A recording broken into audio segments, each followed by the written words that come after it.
Ma'am ఇప్పుడు బైకానియల్ uterus అంటే ఏంటి? అండ్ దానివల్ల ఎలాంటి ప్రాబ్లమ్స్ వస్తుంటాయి?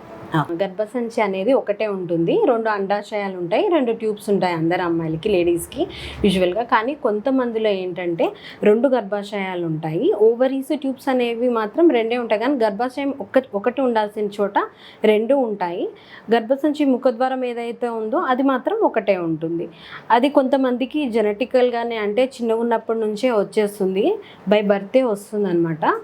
సో అలాంటి వాళ్ళలో ఏంటంటే చిన్న ఏజ్లో ఉన్నప్పుడు, అడాలసెన్స్ ఏజ్ అంటే 16 to 18 ఇయర్స్ ఉన్నప్పుడు సివియర్ పెయిన్ రావడము, చాలా ఎక్కువ నొప్పి, చాలా హెవీ బ్లీడింగ్ అవుతుంటుంది వాళ్ళకి మాత్రం ఎక్కువ శాతం.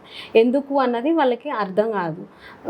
అండ్ ఎప్పుడైతే పెళ్ళి అవుతుందో, పెళ్ళైన తర్వాత ఇన్ఫర్టిలిటీ ఇష్యూస్ రావడము, లేకపోతే మిస్క్యారేజ్ అవ్వడము, ఫస్ట్ ట్రైమిస్టర్ అంటే మొదటి 3 నెలల్లో మిస్క్యారేజ్ అవ్వడము, లేకుంటే 5 నెలలు వచ్చిన తర్వాత వాళ్ళకి కుట్టు వేయాల్సిన అవసరం, అంటే సర్క్లాజ్ అంటాం, అది వేయాల్సిన అవసరం, ఇలాంటి సిచ్యువేషన్స్ వస్తాయి. సో అండ్ సిజేరియన్ కూడా అయ్యే ఛాన్స్ ఉంటుంది. ఎందుకంటే ఇలా గర్భాశయాలు 2 ఇలా ఉండడం వల్ల బేబీకి బయటికి వచ్చేటప్పుడు పెయిన్స్ వచ్చినప్పుడు ప్రాపర్ కాంట్రాక్షన్స్ లేక యూజువల్గా they will land in to caesarean. కొన్ని కేసెస్లో మనం సిజేరియన్ చేసినప్పుడే మనకు 2 గర్భాశయాలు ఉన్నాయన్న విషయం తెలుస్తుంది. ఈ విషయాన్ని మనం ముందే తెలుసుకోవాలి అని అనుకుంటే మాత్రం ఇప్పుడు లేటెస్ట్ మనకు అందుబాటులో ఉన్నది 3D అల్ట్రాసౌండ్ స్కాన్ ఉంది.